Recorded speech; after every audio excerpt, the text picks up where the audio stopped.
I gotta hand it to you now. You've beaten. I have nothing over you anymore. You've been to 81 degrees north. What, it was 81.15 or something like that?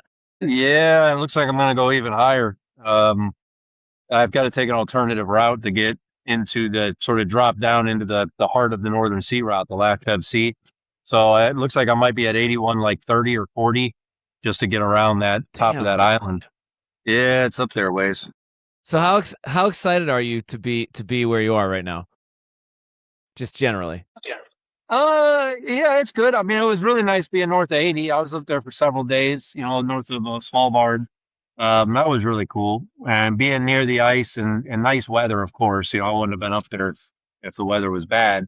So that was really nice. Lately, it's been, well, I've been sailing in like, I don't know, 20, 25, gusting 30 for the last day and a half or so on the beam. So it's kind of been bouncy around here. Um, but yeah, look, I'm a day away from entering the Northern Sea route. I'm in Russian waters technically, but then again, I'm sort of so far from land, and it's such a weird part of Russian waters that you don't have to check in where I'm at. And Starlink still works, where I'm going to lose Starlink uh, in Northern Sea route for the most part, as they banned it February 1st. So, Russia banned it, or Starlink well, banned Russia? Russia, Russia had already uh, made it sort of, I don't know, I would say like mildly illegal. China did the same. I don't know if you've seen, there was an article, I think it was earlier this year, about a sailor getting a pretty decent fine for sailing into China with a Starlink, and that they're really cracking down on it. Well, Russia's doing the same. It was kind of a weird thing because on one hand, Russia doesn't want their citizens using Starlink because they don't control Starlink. Yet at the same time, they were using Starlink militarily for some kind of, I don't know, whatever, communicating drones. I don't know what all they're doing. So February 1st, Elon Musk banned, he just cut it off. So if you sail in, and now the websites and all the information says within 12 miles. So if I get within 12 miles of any Russian island or land or whatever, then I'll lose Starlink. I have no idea if that's the case or not. Like I can't, there's nobody to talk to. All I can do is sail in there and see what happens. And there is enough islands and things north of Russia that, yeah, I mean, sometimes you're going to be sailing into that, through those areas. So you're not going to have a choice. Yeah, I So, mean, we have Starlink on Falcon, and we have to switch it. I guess you have the same. We have to switch it into ocean mode when you're outside 12 miles, or it stops working because like the plan that we have. yeah, I've got the marine dish. So Okay. there is only ocean mode. It's only, they call it priority. So Yeah. I've got to pay, you pay a lot more money essentially, right? You're paying out the ass essentially. Um, but it works. It works everywhere and it works pretty well. So, whatever, what's the price of being able to have ice information? And well, I'm going to lose some of that north of Russia. I've got some other people that are going to be sending me some information. Um, but yeah, I think it's worth the money. I know it sucks to spend it, but if you got the money, and considering Iridium is just so much slower, and even the Iridium Executive, have you used the Iridium Executive? I've been using it. No, I I haven't. brought it on this trip. It's supposed to be 40 times faster, but what's 40 times faster than watching paint dry? I mean, you're still watching paint dry. It doesn't really change it. So it's still pretty inefficient, I guess you could say. You can't get on the internet with it or anything like that. It's just a little faster. It's a lot bigger too.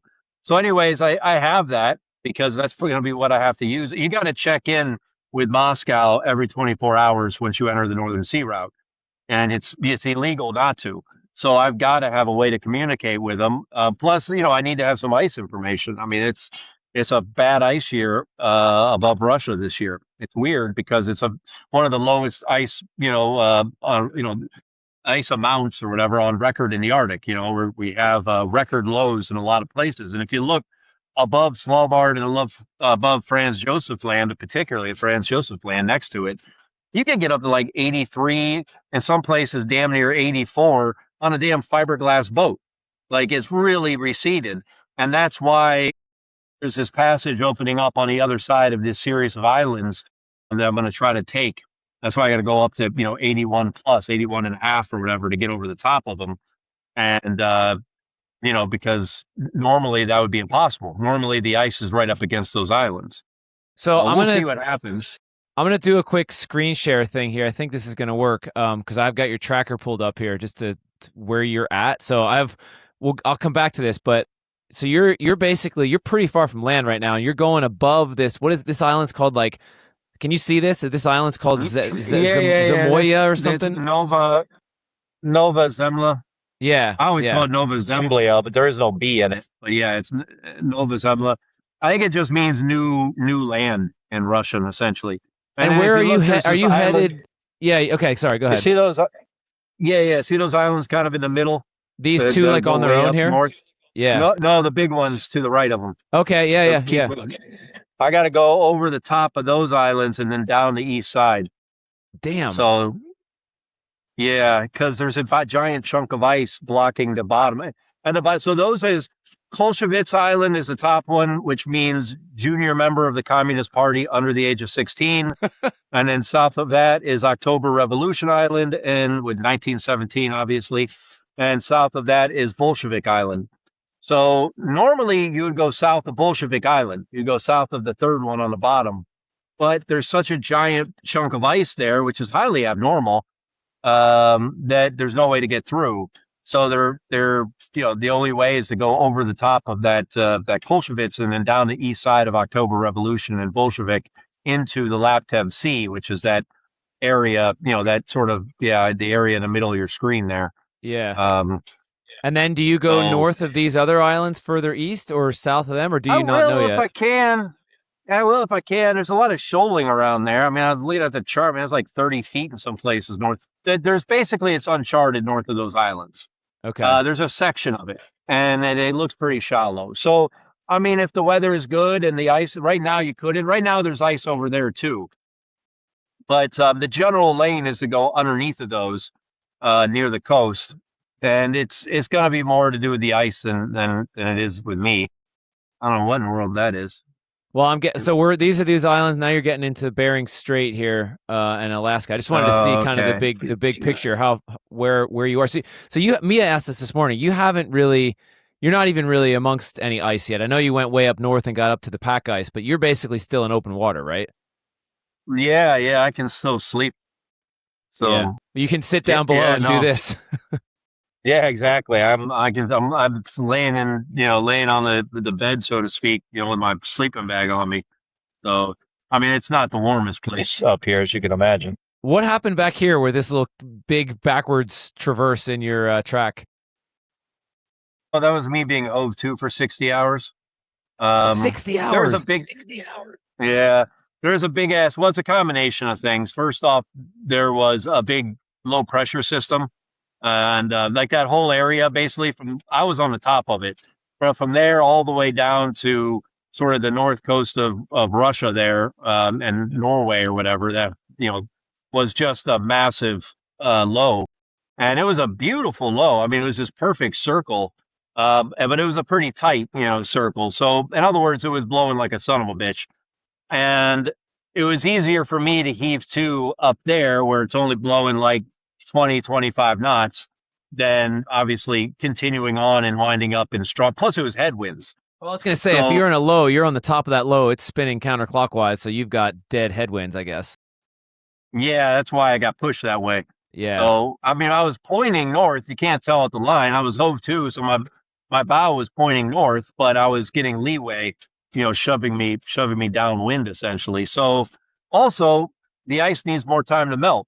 I knew I was going to have to heave to on one side or the other of Svalbard anyways.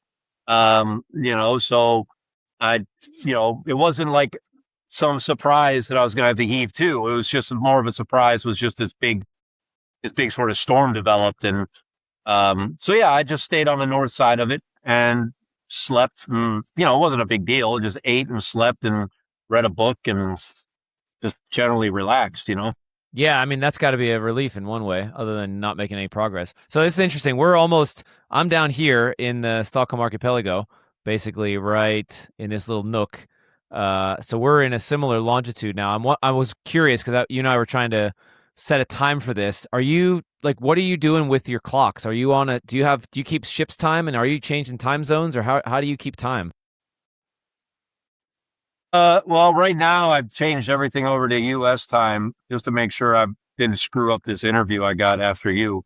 So I didn't want to mess that up. So last night I changed everything to East Coast time, but I'll be changing everything back to a Moscow time, um, because I have to check in at 12 o'clock, noon Moscow time every single day. I'm just going to change all my clocks to Moscow time. Yeah. But generally speaking, time is irrelevant. You only have 24-hour daylight, it's irrelevant.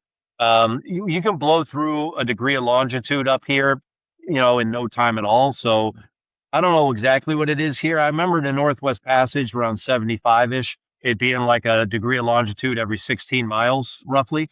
Damn. So I'm north of that. So it might be every 15 miles, every 14 miles. Yeah, you're just blowing through time zones. So it's just kind of like, man, what does it really matter? Um, I think it's good to have a clock set to East Coast time in the United States somewhere because, if I need to talk to somebody back there, at least I know what time it is. But generally speaking, what is it? What does it matter? You know? Yeah. It's is that I just noticed this now. Is that Bill Murray, Steve Zissou behind you? Yeah, that's say he's That smoking a doobie or he's that lighting a doobie. painting that I love that. That's awesome. Uh, yeah, yeah. That's cool. So how I mean like this is 15 years ago basically to the week you were on the Alban Vega going around the Americas, and now I guess this is like how much is this field similar versus different because you've got a different boat, you've got Starlink, you know. Oh yeah, it's definitely different. I mean, there's a lot more creature comforts on this boat. Systems. I mean, all sorts of things. Alban Vega was super duper basic. I mean, I didn't even have running water on the Alban Vega. I didn't even have a sink. I had a bucket. So, yeah. And when I'm motoring, I haven't motored much yet because I'm trying to save my fuel for, above Russia and the Northwest Passage, assuming I get that far. But I could take hot showers when, because I got, hot water tank in there. And, so yeah, I mean, it's definitely a much more comfortable boat. And Starlink is a weird thing, and because there is an aspect to these kind of long distance, nonstop, single handed sailing trips where solitude plays a role, and you kind of want the solitude a bit. Um, and obviously, that this having all this connectivity changes that pretty dramatically. Going around the Americas, I did very little talking to people, for hundreds of days. Um, So, but whatever, it's the nature of this trip. First off, you really do want information, ice information in particular, when the best you can. We're trying to promote the nonprofit, so that's it's important that I can make these little videos and things of that nature, put them out there. And that's weird too. I don't normally make content. I'm not much of a content creator. I have no interest in being a sailing influencer or any of that kind of stuff. But I know the world we're living in at the same time. It's where people go to get information, essentially. So, what can I do to help bring in more funding to the nonprofit? Well, if people don't know you exist, they're not going to donate. So how are they going to find out? It seems like you're getting. I mean, I'm watching your Instagram posts and stuff, and it seems like you're getting like people are watching them and stuff, and you've got this NPR interview, so like people seem to be paying attention. Are you like? Do you feel that way? Are you get? Is it I like? don't Is know. it working? I don't know the password to Instagram. So I couldn't tell you. I mean, I send the videos off to somebody. They've got all that information and they post it for me. So I have no idea how many people watch them or not watch them. Um, and it's better not to know. I mean, it's the same with my podcast, the single-handed sailing podcast. I haven't looked at the numbers in at least, I don't know, 2, 3 years. Because why? What does it matter? I'm not selling commercials. If I was selling advertising, then I would want to know so I could use that as leverage for money. But I don't sell advertising. So what does it make any difference if it's one person or 10,000? And I don't know. I'd rather not know how many people are watching whatever it is. I just dump stuff out there. I throw it out into the internet and whatever. But yeah, I mean, look, it's I got an article in Playboy. How was that for weird? Wait, really? Yeah, it was From it this was the trip? online. Yeah, yeah. The first interview I did was freaking Playboy. I know Wow. that's a trip. Yeah, I know it's crazy. But I mean, I'll talk to anybody. I don't care. It was on their website. I don't even know how much they're doing with magazines. Are all struggling and have been, as you know. I mean, you still write for Sail magazine, don't you? Yeah. I write for them and a couple. Are they Here still you go. doing I found 12? it. I just Googled Playboy Matt Rutherford, and the first thing Oh that yeah, came up was he's attempting Mission Impossible, sailing around the Arctic. There you go. I found right. it. This is I know awesome. that Wow. you can't see my booty, so don't get too excited. But, I was going to ask, did they ask you for any photos? yeah, Wow. All yeah, right. Sick. This is awesome. Wow. So wait, so yeah. how did like who's are you? Do you have somebody that's like reaching out to try to get these interviews to get to get other people's attention? Like, how did this happen? Yeah. I've got somebody, Sophie suggested, Ryan and Sophie. Oh, yeah. Yeah. So, and she does some stuff. She does some stuff with. She did more stuff with sailors, I think, originally. Now she's kind of gone a little mainstream. But anyway, she's helping out with some things. So, and yeah, it's an interesting enough story. I guess some people are picking up on it. But I'm just trying to route everything through the nonprofit. The nonprofit's YouTube, nonprofit's Instagram. Wrap it all back around. I mean, we spent a lot of time in the Arctic. It's my eighth time sailing in the Arctic, and usually I'm up here, running research expeditions, and we need to get more funding so we can continue doing research. Essentially, 88% of the polar funding was cut when Elon Musk was running Doge. So there's Running the Doge. yeah, that kind of debacle that happened there, and they cut 55% of all science funding. But within that 55%, they cut 88% of it was polar funding. So they kind of gutted the entire polar science program in the United States. We lost a research vessel called the Palmer. They deactivated. That was our Antarctica research vessel, essentially. So yeah, it's it's a hard time if you're a scientist and doing anything related to climate or anything polar related, regardless of what it is, even if it's studying, I don't know, whales or something. If it's polar related, there's not much money.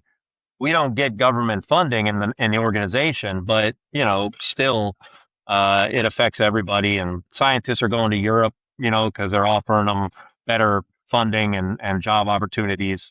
So it's a brain drain at some level. It's a lot of this. So a lot of this policies. I don't know if you remember, there was a time. I think it was the N1 H1 or H, I don't remember what it was. It was a particular visa that was supposed to help sort of like, bring over sort of the best and brightest from other countries through the universities, and then most of them would stick around and go into our various businesses. You want the best and brightest. You Yeah. know, you Yeah. want the best Yeah. scientists. You want the best engineers. We want all of them. If we want the best from whatever, China, India. We because that only makes our economy stronger. That only helps us out. And they've been doing the opposite this whole time. And people have been leaving. We got a bit of a brain drain going on, which is eventually going to, catch up to us, I'd imagine. So, anyways, the long and short is there's just not much funding. So, whatever I can do to bring in more funding to the nonprofit, I'm going to try to do. So when are you running for president, Matt? Well, I don't think I could. I think I had too many felonies on my juvenile record or something, man. But yeah, vote for me. Jesus Christ. I don't think I would.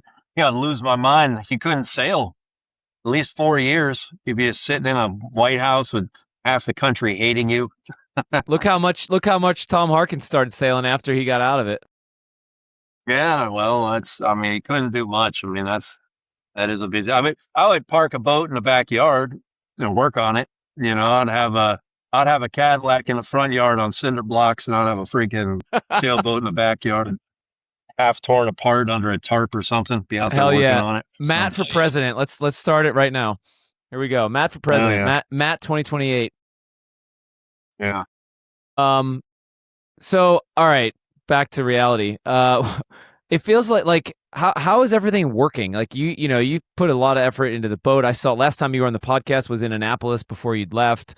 We came Hmm. over to the boatyard and checked everything out, and even then, you like what was it, 3 weeks before departure, you still hadn't had the engine installed yet. But like, you know, I Right, I keep saying to people like, when you say you're going to do something, you do it. And you left. I think you left a day after you said you were going to leave, which is like amazing because nobody ever hits those right. deadlines.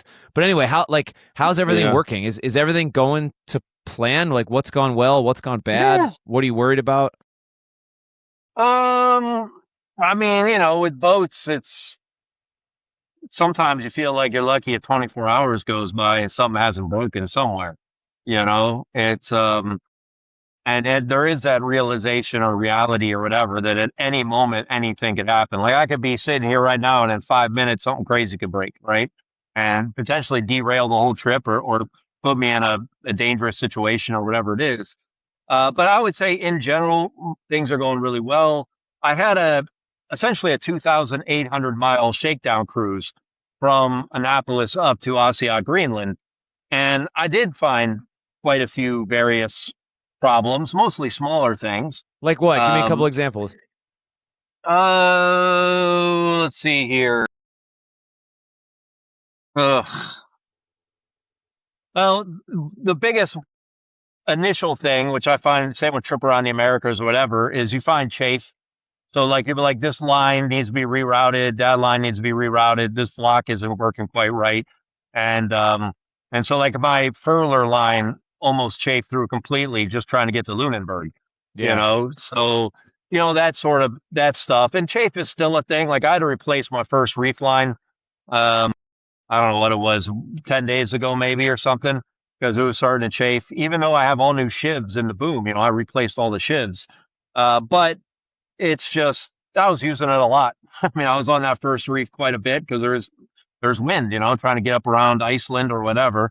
As you know, it can be quite a windy passage there. So um so that sort of, but it's going, like I said, going around the Americas was very similar, where I had most of the chafe early on, and then once you get everything sorted out, it starts, things start dying back. I had some issues with the engine, but nothing major. Like I ran the engine completely empty to see how hard it was to bleed because there's no bleed screw. Like it's the weirdest damn thing to me. Because it's a modern common rail engine. You're supposed to be self bleeding. Well, it ain't self bleeding. Eventually, I figured out you have to unscrew the the fuel filter on the engine and top it off with diesel and screw it back on, or else it'll never start. It's just too big of an Damn. air gap. And I found that out on George's Bank, on a very calm day on George's Bank. Like it was flat calm. And so that's why I did this. I was like, well, this is a great condition to run out of fuel and just go through the process of what it's like, get it out of the way now instead of figuring it out in the So you Arctic. you So deliberately ran out of fuel? Like yeah, emptied a tank? well, Yeah. I emptied a tank. I've got multiple tanks on the Yeah. boat, and I got a manifold and stuff. But yeah, I wanted to see what the engine sounded like. Well, I was told that because these engines are super smart, modern, computerized engines, that once it senses any kind of drop in fuel pressure, that it cuts off immediately, and therefore it doesn't really matter, right? Cuts off immediately, and you don't really, you can just turn the manifold stuff and fire it back up, essentially. But that wasn't the case. And I was actually waiting for it to happen. I was sitting in the cockpit right next to the throttle when I heard just the slightest little decrease in RPM. And I cut the engine right when I heard it. I didn't let it cut itself off. And it was still, 2/3 of the damn fuel filter was empty. And I tried to, it's a stupid thing. It's one thing I don't like about these common rails is the process sucks.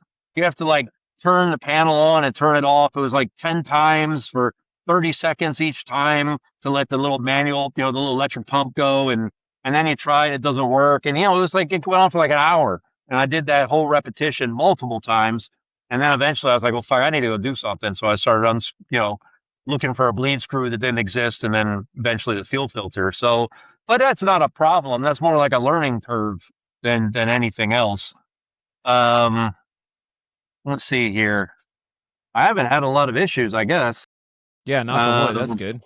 Right. I mean, there's some leaky hatches and things, which sucks. I had the silicone closed a lot of the hatches.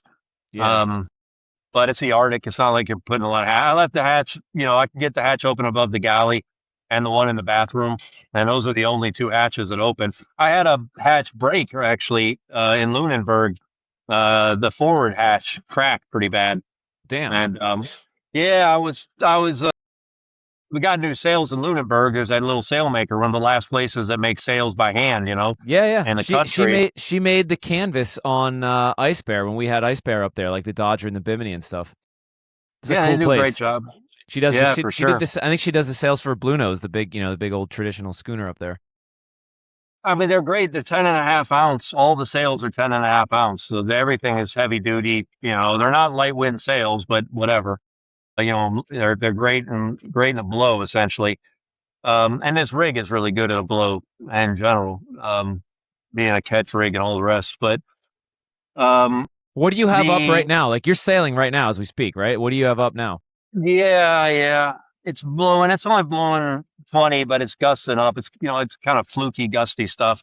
I've got a second reef in the mizzen, a first reef in the main, and probably about a second reef in the jib. Yeah. Now, I could probably shake that out, start looking at shaking some of that out, maybe shake a little bit of the jib out or something. I'm going about between 5.5 and 6 right now. But I'm also starting to turn, the wind's starting to turn, and I've got a wind vane. So Yeah. as the wind turns, I turn, and it's turning me up into the sea state slowly. So, Mm. it's kind of like the sea state is like beating into it a little bit because even though it's on the beam. So I don't want to go charging into this shit. Plus, there's showing up to Russia too early is not going to help me. Well, I was Like I gonna said, ask, it's do a you have bunch of like a ice. you? I guess you're on some kind of schedule. So do you have like a target boat All right. speed you want to do now, or you're just timing it? You'll just get there and then wait if you have to. Yeah, no, I mean, it's not as much a target boat speed, but I certainly do have a target dates, right? And Yeah. therefore you can deduct a boat speed. I certainly do once I get into the Northern Sea Route and the Northwest Passage. Um, Once I get to the other side of this strait, assuming I can get around these islands, there's still some ice in the middle. There's a current, there's quite a bit of current around Bolshevik Island, the most southern of those three islands. And on the bottom side of the island, like on the bottom side of the channel, it's like 2 knots. It's pretty Really? powerful. And then on the Wow. top side, yeah, that's what I said. And on the top side of the island, there's I don't know what, maybe half a knot or three quarters, but it's sucking ice from that big blob of ice that is on the west side over to the east side through these channels. And it's creating this like ice bridge sort of thing. It's not really a full ice bridge; it's more of just a lot of pack ice. So I need that to get the hell out of my way because I can't get through that. Even on the steel research vessel, I wouldn't want to try. So hopefully, that clears out. But anyways, if it's 1,900 miles essentially when I get through that pinch point, till I get out of Russian waters. Well, until I get to Point Barrow, Alaska, actually. So now technically it's like 1,800, but let's round up a little bit. Let's call it 1,900. So at 4.6 knot average, it'll take me 17 days. So that's 4.6 would be a target once I get in there, and same with the Northwest Passage. Northwest Passage is 1,900 miles from Point Barrow to Baffin Bay. So basically, Point Barrow is almost dead center from the first pinch point above Russia to getting out of the Northwest Passage. So how So many yeah, mile? 4.6 How many knots. miles have you sailed so far? Well, I don't know. I'd Not have to from look. Annapolis, but from like Greenland from the start. Flutter's not far. I know it was 2,800 to get to the start line. One of these damn gauges has it. I almost never pay any attention to this stuff because it's hell. What's the point? Um, where are you? Okay, 4,366 is what I've done so Since far. Annapolis or since Greenland? No, no, no. Since Greenland, since I left Damn. Okay. nonstop, I've Wow. done 4,366. Fuck, man. Well, I'm above Russia, That's wild. I That's mean, long. That's longer than the longest passage I've ever done. I think the longest trip I ever done was 3,300 miles. That was Pacific last year. That's wild. And you're not even. You're like just getting started. Like you've done the easy part well, so far. yeah, yeah. I've done the open ocean part for the most Yeah. part. Coming down Greenland was kind of a bitch because icebergs everywhere. You can't really sleep, and it was also pretty cold still that time of year. It was not much above freezing, and then it warmed up around Iceland, I guess. Svalbard, closer to 50, I would say, or 10 Celsius roughly. Um, and then on the other side of Svalbard, it's dropped back down again, probably the high 30s. I mean, I had some snow. Yeah, that'd be my guess. My stupid outside thermometer broke. So, I mean, I know what it is inside the boat, and it's always a few degrees warmer in the boat than outside. Yeah. These Valiant 42s are insulated boats, and I think my body heat alone keeps it a couple of degrees warmer. So Have you yeah, I been think it's like running? 40. Have you been running any heat, or you? I guess you have the heat like connected to the engine. Yeah, I only can get heat when the engine's running. I Yeah. got a car heater. I bought a car heater, which I don't know why boats, you never see sailboats with this. You think it would come from the factory that Well, way, Micah, you you know? remember you remember Micah from Annapolis. He had set his boat up like that a long time ago when he had this Allberg 35, and I remember him saying the Yeah, same thing. He's yeah. like, "This is stupid. Why doesn't everybody do this? It's like free heat."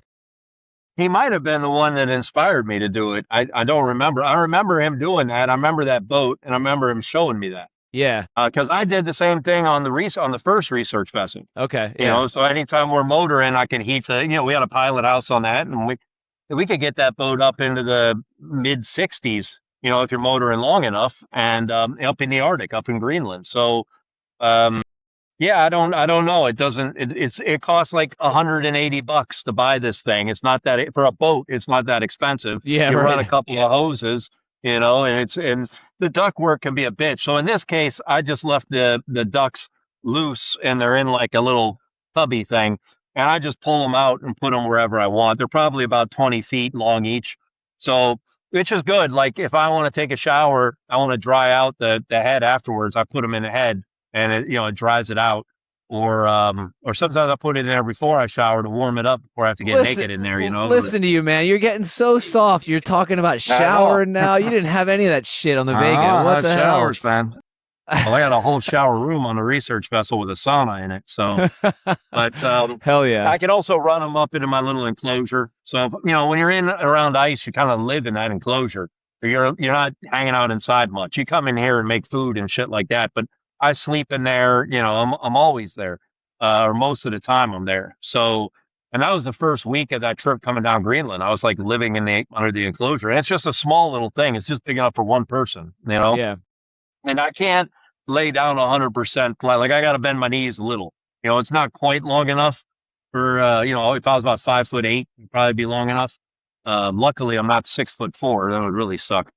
But yeah, so I can warm it at least when I'm motoring. So I've got a shit ton of extra fuel, um, and so I should be able to motor. I don't know, hopefully a few thousand miles with what I have at this point. Uh, What's your routine like? Like, and I guess I mean you don't have the ice routine in place yet, I guess, but like, what's a typical day look like for you? Yeah, it varies. The ice routine is definitely different. Right now, because open ocean single handed sailing is pretty relaxing for the most part. I don't know if people really realize that. But yeah, it's if your boat's not falling apart, right? Because if your boat's falling apart, then it's super stressful, obviously. But if your boat is, this boat's been doing really good because we replaced everything, and I've done it a lot of times in the past, so we didn't make too many mistakes, at least as far as I can tell at this point. So, anyways, tonight, let's just say, there is no night because you get 24-hour daylight, but I'll go to bed at some point later, wake up in the morning after waking up a bunch of times in the night. You never just sleep for 8 hours. So I'll wake up here. I haven't been setting an alarm clock for probably since Svalbard, and even that before that for at least a week between Iceland and Svalbard, I didn't either.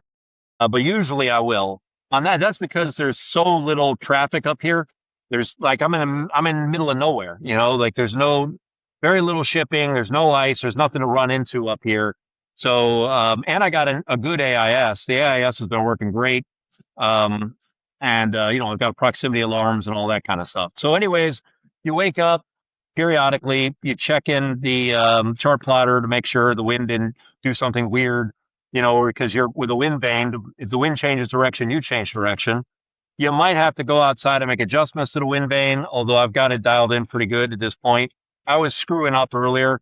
I guess I just didn't remember well because I had a monitor wind vane on the 323 Pearson, and I sailed alone across the Atlantic twice, and Yeah. the Alban Vega. But the Alban Vega has a tiller, so the way you connect the lines is real basic. It makes it real easy. Where on the wheel you got this wheel pilot, this wheel control cylinder thing, and I was trying to do sheet bends to tie the lines together, and it kept slipping. And eventually, I got like a little clip, and I got bowling in a clip, and I sewed the knots. Like I sewed them all over the place so they couldn't slip. And then I haven't had really many issues since. But anyways, yeah, I mean, what you get up in the morning, whatever that is, right? And whenever you decide I'm done trying to sleep, and make some coffee. I eat some oatmeal. I put way too much maple syrup or brown sugar in it, and then if I have, I usually turn the internet on at that point. Starlink does take a lot of power. The Marine dish takes a lot of power. It takes about 200 watts. Damn. Yeah. So yeah, it takes a lot. So and it's just a steady draw. So I'll to flip that on. Takes 15 minutes or so to warm up and actually start working. Check, whatever. Check emails. Check ice information. Check the weather. Get a weather forecast. Um, and usually, I get a weather forecast every 12 hours, so I usually check that. Sometimes I'll skip it, but I almost always, most of the time I check it every 12 hours. So, do all that kind of stuff. Some days you're doing a lot of it. Yesterday I did a podcast.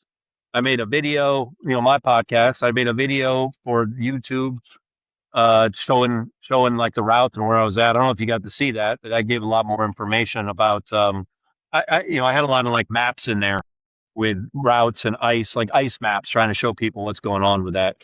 Cool. Yeah. Um, I'm looking that up now as we speak. Cool. yeah, it was week 6, blown in the Arctic Ocean, week 6 or something like Yeah. that. Here you go. I got it. Yeah. Alone in the Arctic Ocean, week 6. Cool. But after you go through that whole process of coffee and yada yada, then I might read for a while. I might, yeah, it depends. I might clean. You know, you always got something you can clean. With a sailboat, you're never bored because you always got something to clean or something to fix. Usually both. I mean, there's a million little things I could be doing around this boat. As far as maintenance goes, nothing major right now, but there's always something somewhere that needs a little love. Um, Are you reading like books, and do you just like yeah. read leisurely? What are you Oh reading right yeah. now? You want a lot of different forms of entertainment if you're going to be single-handed in the open ocean for a while, because like I said, open ocean single-handed sailing has a lot of downtime. That's something that people don't really might not expect, but you do get a decent amount of downtime. Um, what is this thing called? What does it say? The Metamorphosis of Prime Intellect is what I'm reading. Damn, deep. Sounds, yeah, it's not. It's about AI taking over the world. It's a fictional story. Okay. So yeah. So I've been kind of chewing away on that. And I've got a few other books. I switch it up though. I'll read a bit. You remember, Laz put some Yeah, yeah. movies and TV shows on an iPad for me. So I got an iPad for like, backup really with charts on it and all that kind of stuff. But he dumped some, right before I left. So I've been trying to watch, but there's episodes missing. I was trying to watch this Oh thing no. called Foundation or so. Yeah, so I get there and it'll be like episode 6 will just won't even be there, and I'll be like, God damn it! So yeah, Oh, that yeah, or sucks. the Yeah, but season you've finale. got Starlink now. Why aren't you just like streaming all that shit? I don't know. I mean, I guess you can watch Netflix. I have actually watched a couple of like bad horror movies on Netflix at different points in this trip when I had the power, which is a trip. Just be out Yeah. here doing that. But I don't do that too often, but I do, um, I do watch movies once in a while. Like last night, I watched Night of the Seven Kingdoms or Six Kingdoms or whatever it is. There's some Game of Thrones spinoff they did Okay. recently. Anyways, it was just what was on the iPad. So anyway, switch it up. Sometimes you read, sometimes I watch a little something. Um, I have a Nintendo Switch 2, which Oh, I, dude, you got to hook that up. We'll play some Mario Kart. I have one of them too. You got to hook that up to I, hook that up to Starlink. We'll play some offshore Mario Kart. I've never had the original Switch. I haven't had a Game Boy when I was a kid. When I went Yeah. around the Americas, I had like I think they call it like a PSP Vista or something. Yeah, It yeah. was like Sony's little one, and I had only a couple of games on it. One was this Japanese game that took forever, which is good. It was like a game you could dump like 100 hours into, and the other one was football. It was Madden, and that's mostly what I was playing was Madden, and the buttons started to fail because I don't know the salty air or what. So when you're hike the ball back, like you have less and less options for who you could throw the ball to until only like 2 or 3 buttons work, and there's just one guy you can throw the ball to, and that's it. And eventually, you stop playing.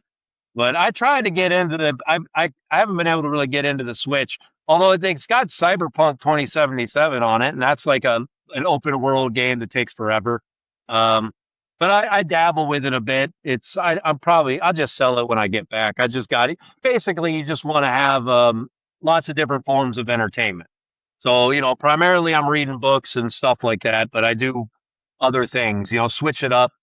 Um, and yeah, then I didn't have that shit going around the Americas either for the most part, right? I mean, Yeah. I had some DVDs, but I didn't have a lot of power to run a Physical laptop. media, baby. Do you are you like drinking any alcohol out there when you're by yourself?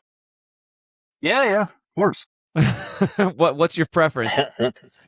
Everything. I mean, I don't know. What did you? Yeah, but what do you? I mean, Whatever I you only. got. I was gonna say you only packed what you have. So what'd you pack? Yeah, no, I don't have a ton of alcohol at this point. And when you get up into ice and stuff, you don't really, you're not drinking anything. Open ocean stuff is easier. Last night I had a little drink. Um, I had some leftover booze from last year's Arctic expedition that we didn't drink. Some vodka, some rum, stuff like that. I've got some Lagavulin. I've got some other Nice. really good, yeah, got some other really good whiskey. I've got some tequila. But and Tequila doesn't strike me as a Arctic beverage. That's like Lagavulin, yeah, that's like cold weather, hell yeah. But tequila, that doesn't feel like that feels out of place. well, it's the reposado, so it's got that smokiness to it. It's Herdengura, something like that. Reposado. It's good. It's really, really good. Um, so yeah, I've got but what it normally like with the vodka, like I've got this little plug-in thermos. It's kind of like a little kettle, but it's like a size of a water bottle, and you plug it in, and it heats liquid. And if you pour honey in there and lemon juice and vodka, and then fill the rest with water and heat it up, it's like a hot sweet honey vodka sort of thing. Sounds pretty Um, damn good, actually. it is. It's yeah. Some guy named Manu, a single hander, taught me this little recipe up in the Arctic in 2015. But we always call it the Manu Special. I'm guessing it's a French drink because he was French. I don't know, but yeah, no, there's not many warm alcohol drinks, right? So that's one of them you can do, and you can put rum in there instead of vodka if you want. I also have freeze dried apples, so sometimes I'll break freeze dried apples up and throw it in with the rum and the honey and the water and heat it all up together.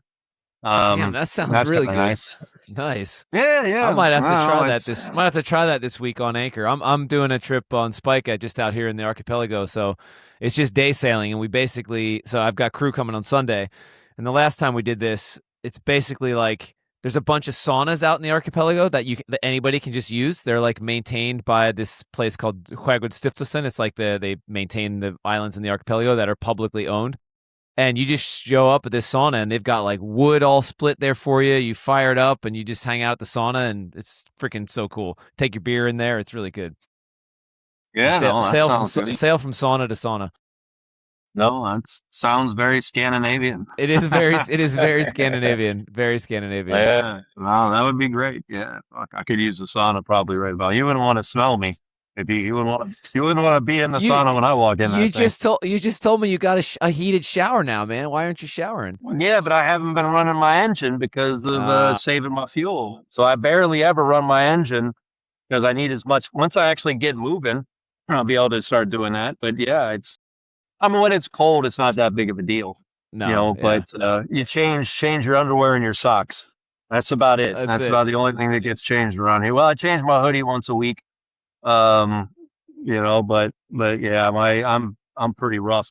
But I'll do laundry. I got a bucket, so when I start making water and I'm at a point where there's not too much ice around, I'll do some laundry. I'll dry it in a little engine room or something. So but yeah, I'll be underwear and socks. But I don't know what's gonna happen, man. I mean, the ice is really bad. I tell you, it's the worst ice above Alaska in 20 years, really since 2003. So it's a Wow. little over 20 years. Yeah, it's horrific up there. It's a weird thing, man. We have the lowest ice, one of the lowest ice on record, but a lot of that is over in the sort of above Svalbard, Franz Josef land, or directly above Norway, however you want to look at it. But the ice above Russia is abnormally weird. Like I'm saying, this first pinch point, normally there's not this big block of ice. Um, that's highly, highly abnormal. And the second the Chukchi Sea has the highest ice since 1994, which is right next to Alaska, essentially. So that whole area, basically eastern Siberia and Alaska, that whole area has just got crazy amounts of ice. So there's a chance that nobody gets out of the Northwest Passage or nobody gets in. There's probably a dozen boats in there right now that came from the east side. The east side is experiencing really good melt for sailboats. Bad for the polar bears, obviously, but it's great for it's somewhat normal too. I mean, the ice breaks up, Yeah. but Well, but it's still. I mean, it's a little early still, isn't it? Don't you usually do that in September? no, I mean, I I would like to enter the Northwest Passage around August 1st, but the center is generally not open until September 1st, you mean?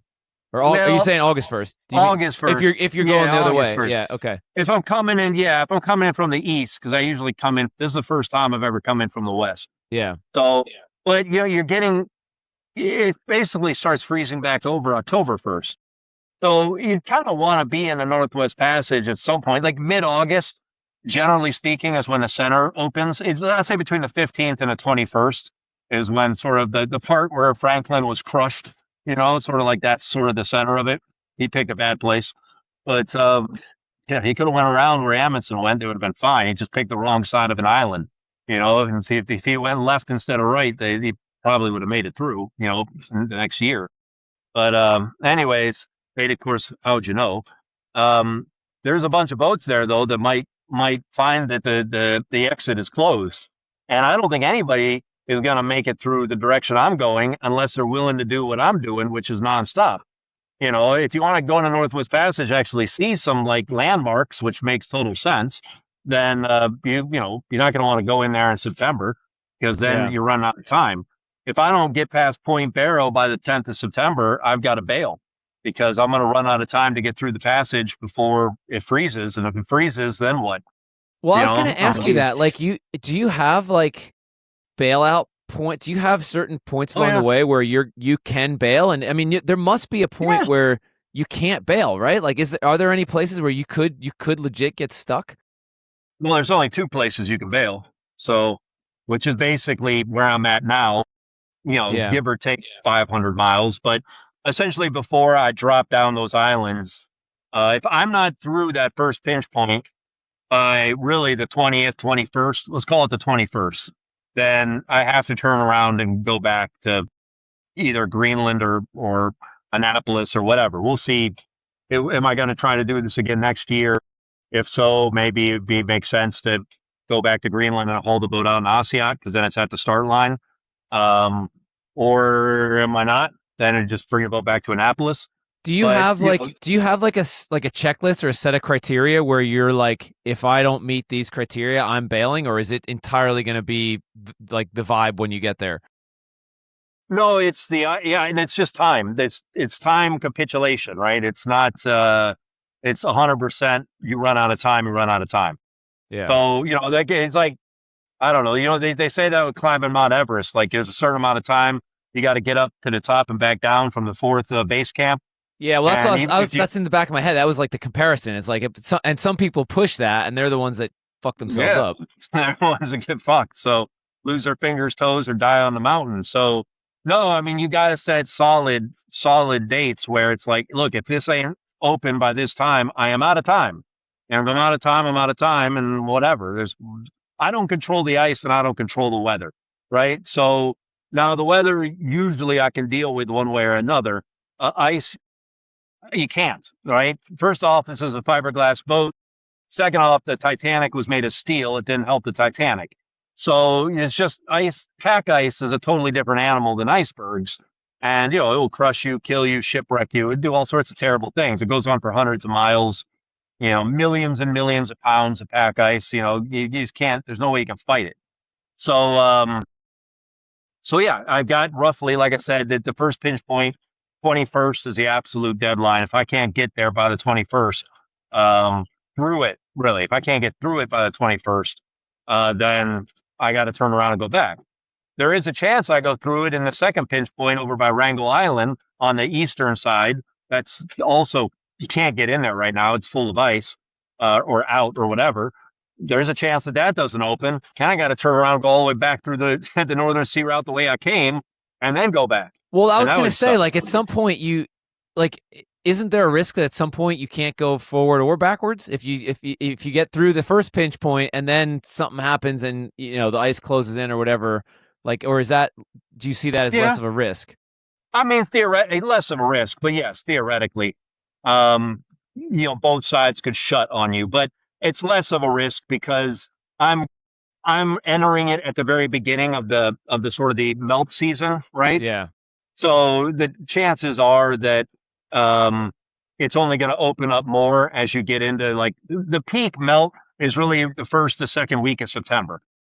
So if I can get in the front door, so to speak, by mid-August, well, even if the back door never opens, I can still come back out. It's just going to open up more on the side I came in.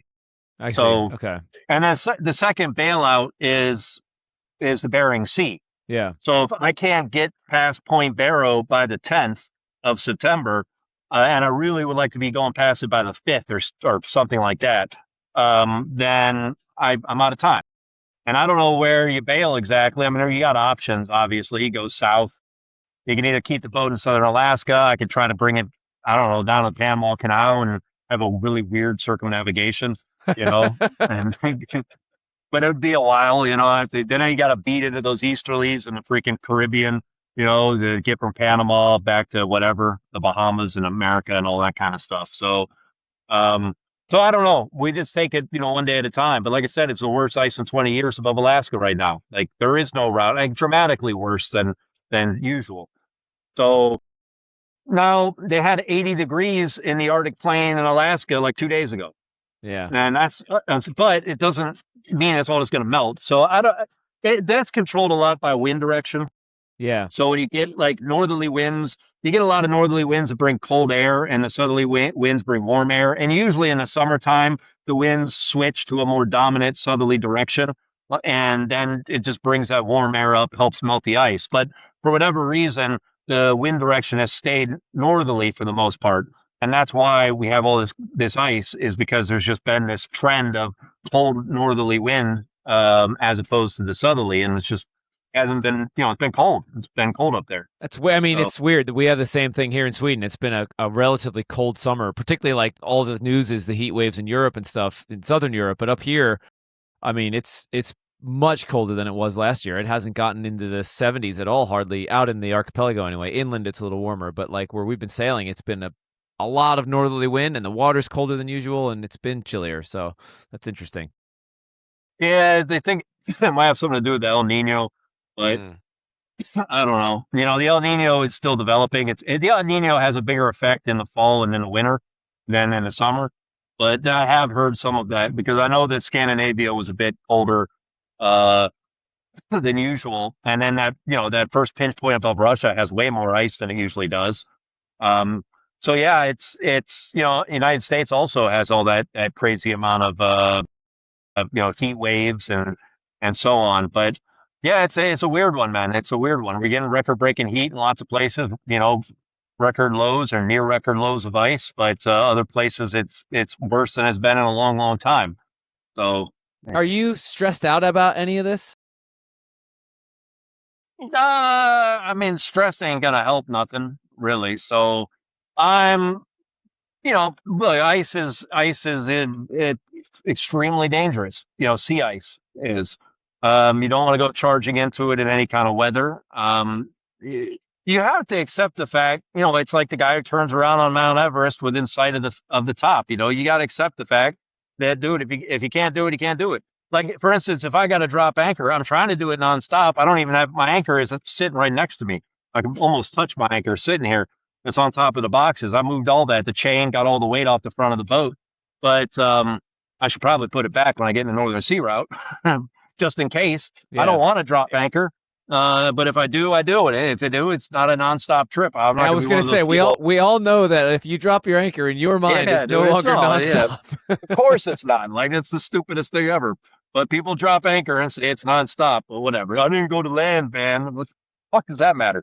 But anyways, if I have to, because I gotta hide from, either ice or I don't know, it's like completely insane storm that where I'm near ice where I just don't have another option. Like safety has to be first, even though there's obviously a lot of risk involved in a situation in general. You got to come at it. So I don't know what's going to happen.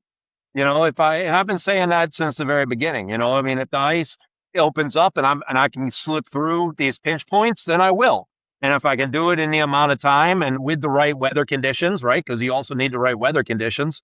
Like above Alaska, I can't have northerlies because if there is an ice-free lane, it's going to be like 15 to 30 miles or something. It's not going to be very big. And you get northerlies, it's going to blow the ice down and potentially shipwreck you on the coast, and it shoals out there, man. The shoal's way out north of Alaska. So you'll run aground way before you get anywhere near it. But, so, you got to time it. It's just ice, wind. Hopefully I get southerlies. I hope it's blowing 30 knots out of the south. Does that push I'll everything sail north too? along. Eh? Yeah, I got limited fetch from that direction, and I'll put some reef points in and just fucking go and let the ice get shoved up north. That'd be great.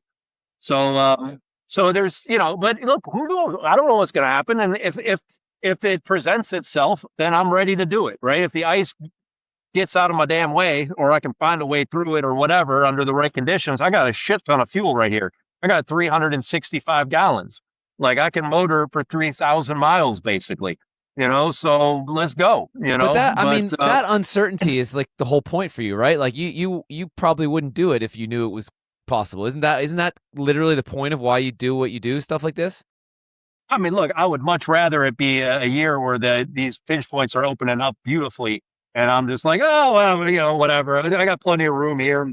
I mean, I'd rather not be the worst ice above Alaska in 20 years. I'd rather not have that additional difficulty. It's already hard enough up here, but in general, yeah, I mean, you don't know, exploration is supposed to be that way. You're not supposed to know what's going to happen. You're not Yeah, supposed to know that's my what you got to. point. Yeah, I mean, yeah, of course. And when you're doing stuff that hasn't been done before, there's not really, especially above Russia, there's just not really anybody you can call and talk to. There's not much information. There's a boat that went through in 2010, but a lot of things have changed since 2010. There's a section on the Northeast Passage or whatever Northern Sea Route is what the Russians call it. I got in my book, my Arctic book, the Imre one. It was Greenland. They expanded it to North. I got a bunch of pictures in there, actually. All the Northwest Greenland pictures are my first research vessel. Oh wow, There's a cool. picture of me in a rowboat going into Connacht and that thing. But, there's just, I don't know. There's limited information, but at the same time, there's only so much you need to know anyways, there's a lot of shoaling up there, so you need to have charts, study your charts, understand that. But it mostly just comes down to ice, and storms. But the storms are only as relevant as the ice unless they're like terrible, I mean, unless it's like a 70 knot blow or something. If it's just a gale, 35 knots or something like that, you can heave to in that shit or Yeah. whatever. But you can't heave to if you're 10 miles from the ice, 5 miles from the ice. You're going to be right on top of that ice pretty quick. So, so yeah, I don't know, man. We'll see. I have no idea what's going to happen at this point. Um, I think what probably, I mean, I might just be making this up, but my assumption is that people think, you've done all this like, you know, quote unquote crazy stuff, but you're also like one of the safest, like risk. Even though you like taking risks, you do it in a very calculated way. I remember when you were going to you skippered Eastbjorn for us from Key West up to Bermuda that one year, and I'm like showing you around, showing you where all the gear is. I'm like, yeah, all the Spinnaker stuff's in this locker, and you're like, yeah, whatever, I'm not going to use that. Don't worry. yeah. So I think you're like I think that might be a misperception that people think you're this crazy adventurer guy, but you're very calculated, and I think that's cool that you talk about how you talk about safety and all this stuff, even though what the people think you're doing is nuts.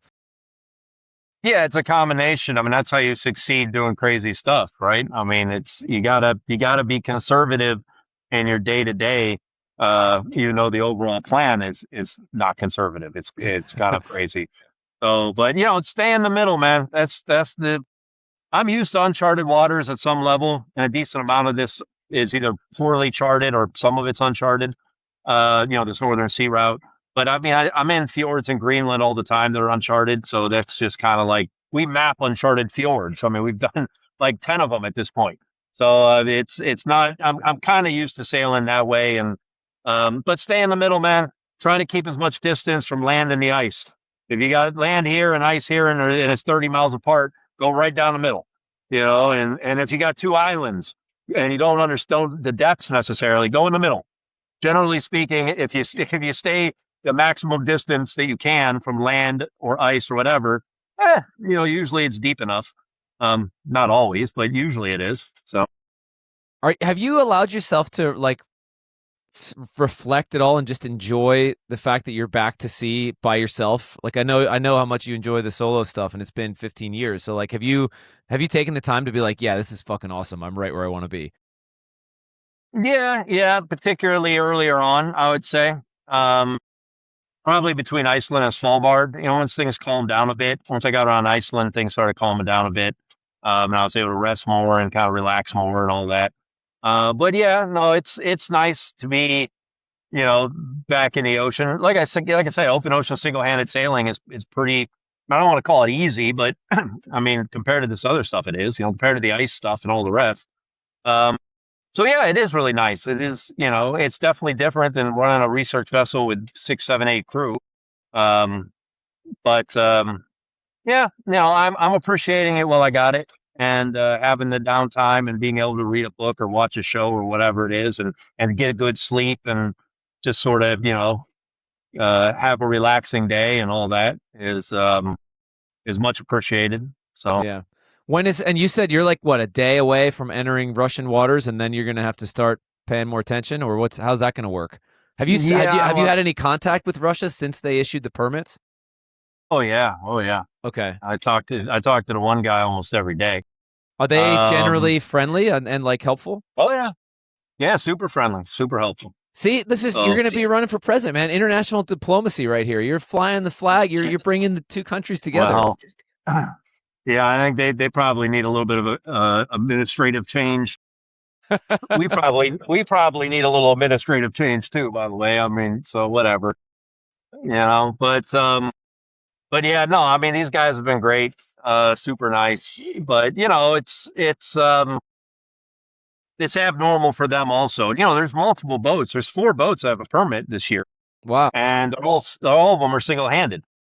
Shit. It's kind of crazy. I feel for those guys up in the Northern Sea Route, in the Northern Sea Route Association. That's they've got to be kind of like, oh shit, too, because this is an abnormal ice year. Normally these things are more open than they are. It's a bad ice year up here, essentially in Russia. For shipping traffic and so on. And it's I hope everybody understands that the chances of getting diesel in these handful of small towns is going to be extremely minimal, because there's a lot of refineries have been hit and they've had fuel shortages. And what do it's going to affect small town Siberia, so Sure. you better bring a lot of damn fuel, so Do you know where these are they at sea as well now? Are you guys in yeah, any are you Tamara's one of them. I met her in 2023. She's worth checking out for sure. um in 2023, I saw this little metal boat. I think it's 35. It wasn't little. It looked smaller than it was, actually. I thought it was like 28. It ended up being 35. She, I invited her on board, and she started talking about wanting to spend the winter locked in the ice in Greenland, what's her name? alone. Tamara Oh yeah, here we Klink. go. Yeah, okay. Yeah. And she spent a winter alone in the ice Shit, and dude, just she's go got back. 750,000 followers on the Instagram. I'm God sure. damn. Jesus. Yeah, what does it Yeah, say I'm here? not Solo surprised. sailing in the Arctic. Yeah, so she's badass. She's a Brazilian girl. Her dad is like runs some big boat in Antarctica or something like that. Okay. Something along those lines. But anyways, she got her 750,000 fans. She deserves every one of them. Yeah. She spent the winter alone, trapped in the ice. That's a hell of a thing to do, regardless. And as far as I could tell, she pulled it off. We tried to tell her where, like, gave her information. She might have stayed in one of the spots where we were telling her. Um, for good ice holes, essentially. So we were telling her places in Disco. But anyways, I met her back then. She sailed through the Northwest Passage last year, but she's probing. I just looked at her tracker on her website a couple hours ago. I don't know what she's doing right now because she's probing the edge of the ice pack over by Wrangel Island, like East Siberia. There is no way in hell you're going to get through that ice right now. So Like, she's there's no, coming. no way. She's coming the other direction. Yeah, she's coming the other direction. And I was like, what are you doing, Tamara? Like, I was looking at it literally an hour before we talked because it's like 9, 10 ice, it's the red stuff on the ice chart. It's like, you're not, there's no way you can get through that. But she sailed over and started probing it. She's been still probing it as we speak, as far as I could tell. Um, so there's no way in hell. She's got to go back to Alaska and she's going to have to wait another week or two. But she's a serious sailor, and she deserves all the props and she knows what she's doing with the ice. Um, and I'm sure she's realizing that she's going to have to wait another week or two.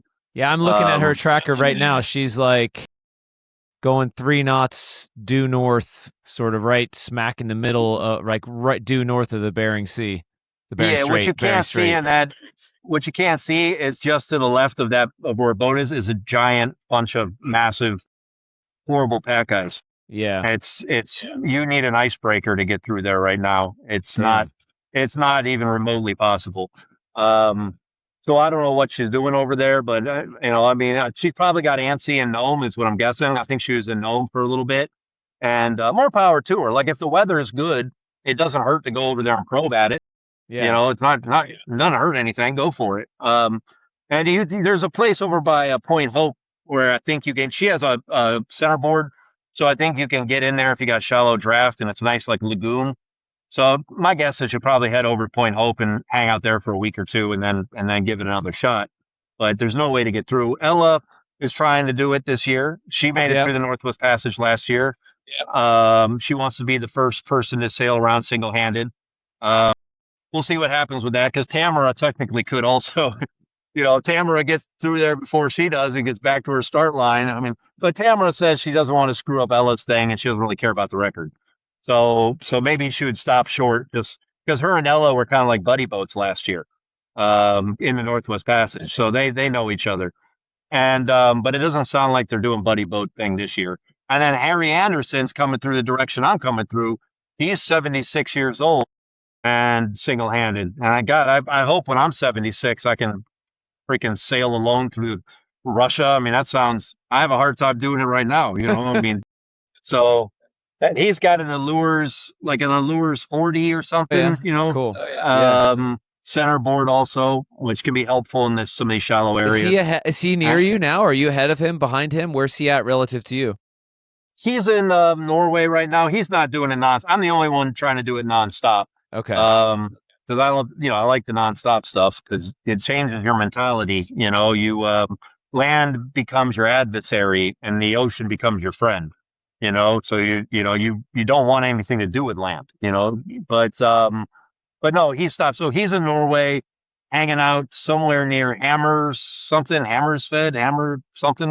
I talked to him actually today for a little bit, and he's waiting because he got that first pinch point. I got to sail over the top of it. The normal way is completely full of ice, and he's hoping that normal way through opens, Yeah. and it probably will eventually. It just might not be till September. So he was talking about doing a circumnavigation of the Arctic, but now he's talking that maybe after Russia, he's just going to head south. I think he's from the west coast of the United States somewhere.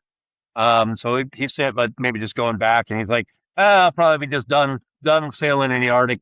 His claim to fame was that he sailed to all 7 continents on his boat single handed. So Cool.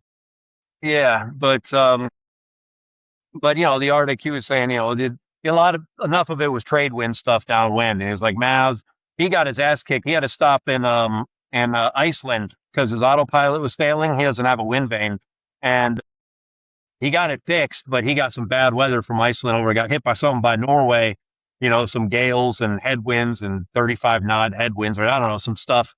And he was like, man, this is a tough sailing up here. I got a little used to those trade winds, down south where it's a whole lot easier. But yeah, he went to Antarctica, so obviously, he can deal with the cold. The Antarctic Peninsula, south of Yeah. Cape Horn. Yep. So, and he's a super nice guy. So I wish everybody success. Um, I don't know what's going to happen with that being that's a bad ice year. All I can hope because I talked to Harry quite a bit, so we're in touch. Harry's bringing enough fuel to try to do the whole thing nonstop. Um, and he's gonna, he's gonna hold out where he's at and see if it opens up. I certainly hope Tamara and Ella have a shit ton of fuel on their boats because they're gonna need it. There's almost nowhere to stop, even if there was fuel. There's only a few towns, and it's bureaucratic nightmare trying to get in and out of them. So so yeah, my guess, if everything goes well, um, is that Harry is not going to make it through the Northwest Passage because by the time that southern uh, pinch point opens up, it's going to be too late in the season. But it will open up eventually, and he'll probably get through in September or something Yeah. like that. Late August, start late August, get out in late September. Um, the other side, Ella and Tamara are not going to be able to get past Wrangel Island or that ice for at least another week, if not another 2 weeks. My guess is by the time I show up there, which would be at least a couple of weeks from now, um, it maybe will be opening at that Yeah. point. Yeah. I mean, I'm going to be lucky. I wouldn't be surprised if I'm getting close to it and I'm like, God damn it. Now I got to like heave to for a week in a laptop sea somewhere away from, find a place away from ice and land where I can just chill and let it open up. And then maybe that screws me up at Point Barrow. Maybe I can't get there soon. Maybe I got to bail because of it. And if that happens, that happens. I'm not whatever. I Have mean, you thought you about know, what you think your chances of completing this year are? Like, where do you put yourself? 20%, 80%, 50? Where do you what 50-50? well, no, I mean, I was saying 75% when I left because we had this spring ice melt was at literally the lowest in history. Yeah. And we're not the lowest anymore. I think we're like the eighth lowest in history or something. It's all near the bottom of the graph, though. It's all dramatically lower than 20 years ago. But nevertheless, I think, yeah, I wouldn't put it at 75 now, probably closer to 65 or something at this point. And that's because the ice above Alaska is so bad and mostly, um, but I don't know. I mean, ice is bad everywhere. All the pinch points are all jumbled and fucked up right now. So, Yeah. and as time goes on, like every day that passes, that number gets lower, right? Because I'm running out of time. So every day or every week where these things are not opening up, you can knock another 5 or 10 or 15% off that. Um, but I feel like it's a better chance that it's going to happen than not.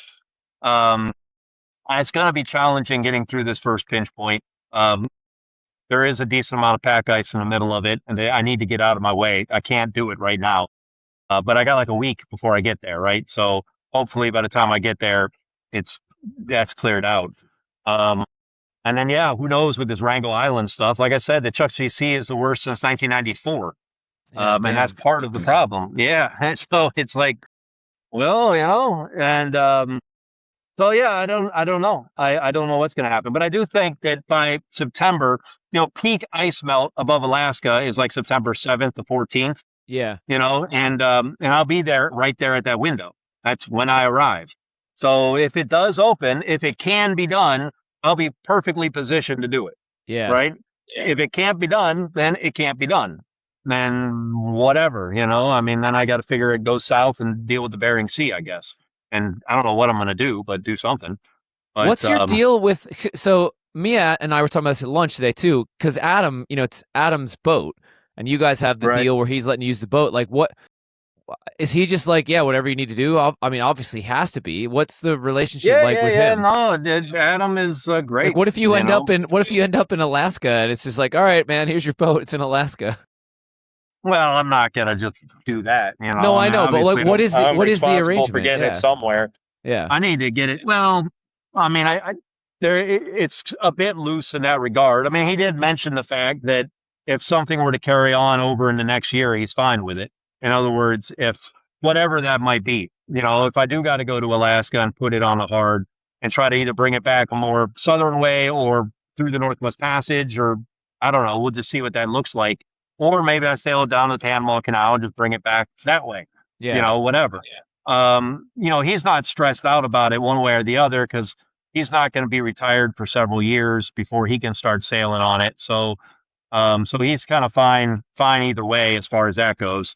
I think it would be a big inconvenience for probably both of us in a way, right? Because I'm sure he'd like to have his boat on one hand, Yeah. and Well, and you'd like you to know, also not finish in Alaska too. yeah, and I don't want to deal with that shit because then it's like now what, you know? Yeah. So, It's but pretty cool now though. what? We were saying it's pretty cool that like it's one thing to be like a fan and donate to the Ocean Research Project or whatever, but like the fact that he has a big and Adam, I've said this before on the podcast, but he was a crew member with us on 59 North a few times, and I just think it's got to be cool to for him that he's got such a big part in like helping you with this. He's not just donating money. He's like, yeah, man, let's do this together, and he's gonna have that. Whether you make it or not, he's always gonna be able to say, hey, man, Matt took my boat and did this thing with it. That's really neat. Yeah, I mean, in general, I'd say, he's a man of his word, and I'd say that's pretty rare. Yeah. So, there's a lot of people say a lot of things, but not people don't often stick to it. So, and he's stuck to what he said to me right off the bat, because he's the one who approached me about using, getting a boat and using his boat, and yeah, and he hasn't wavered from it one bit the whole time. So, look, I want to survive this one way or the other. I want to keep going back to the Arctic. Ideally, next year, have a research expedition, as we normally do. Um, so, it's one way or another. Either the ice opens up or it doesn't, right?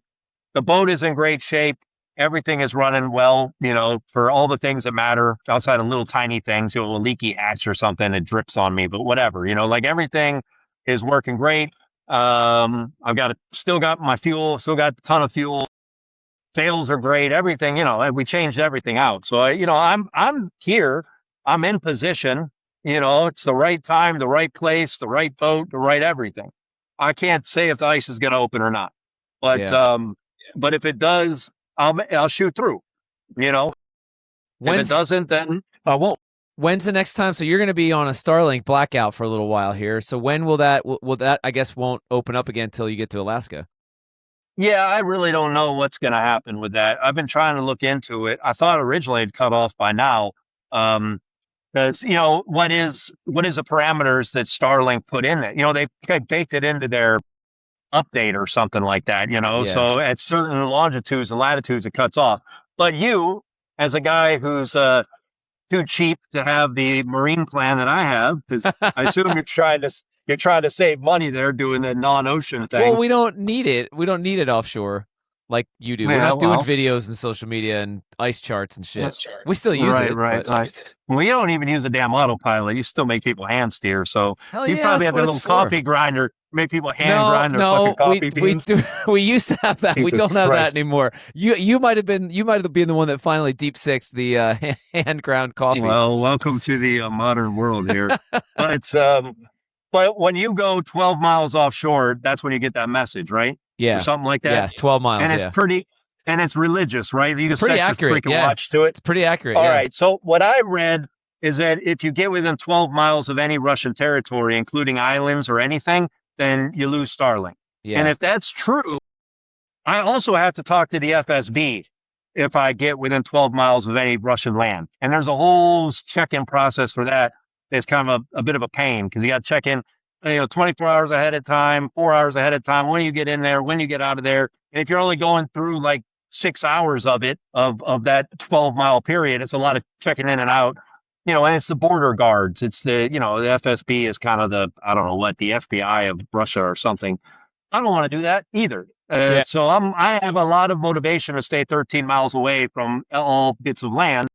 And maybe if I do, Starlink will continue to work. Maybe yeah. there's nobody to talk to. There's nobody I can ask. So all I Right. can do is get in there and see what happens. I got the Iridium and I've got that all set up and ready to go. So I can use that. I got to check in with Moscow every 24 hours. And your tracker will still work, I guess, regardless, right? Because that's on Yeah, it's Iridium. Iridium. Yeah, Yeah, exactly. And my Iridium executive will work. I got yeah, a mail service with it because, like I said, if I don't check in with Moscow every 24 hours, I get into serious trouble. So I have to be able to communicate. I have to have something, and I can't rely on Starlink as that form of communication. So, yeah. so we'll see, man. I mean, I hope it keeps working just for the ice charts, just so I can get easier access to ice charts. But outside of that, I mean, it'd be kind of nice to go dark for a while, but whatever. This is kind of a weird trip in that way. Where there's so much connectivity, trying to promote this thing and promote the nonprofit and all the rest. Yeah. So, Do you like that part of it, or does it annoy you? um, I mean, if I won the lottery or something like that, and funding for the nonprofit wasn't an issue, and I wanted to do this trip, I wouldn't be doing that. I wouldn't make videos and stuff. Yeah. I would just do it. I mean, like I told you before, I'm the guy who biked through Southeast Asia and didn't take a single picture. It's not something, these are generally kind of personal trips, and sort of deeply personal in some ways. And, you don't really need to share it with the world. It's not the point. The point isn't, hey, look at me, I'm in the Arctic, it's so, but obviously the world we live in today, that is not going to help you raise money. This is a fundraiser for the nonprofit. We're trying to buy a new motor. I want to repower the research vessel because it's got an old motor in it, and it's going to cost at least $100,000 probably to do that. So, and that's with me doing a lot of the work. So, this is the world we live in, man. You got to put stuff out there on social media and YouTube and shit like that, or else you ain't going to raise any money. Yeah. Well, speaking of raising money, you've got to prepare for your big time NPR interview there, pal. So I'm going to let you go. Yes, sir. Yes, sir. That sounds good. All right, Andy. Well, look, I'll let you know what's going on. One way or another, we should catch up again. Either, at the end, or maybe the Northwest Passage, or God knows, the middle of the stupid Pacific when I had to bail and I'm drifting around north of Hawaii. Like, what the fuck do I do now? Yeah, But there you go. I don't Yeah, know. We'll man, see what happens. we'll do it. We'll keep it's hey, keep sending me messages. I had a good laugh when you sent me that screenshot of your chart plotter at 81 degrees north. So keep in touch Oh that yeah. way at least.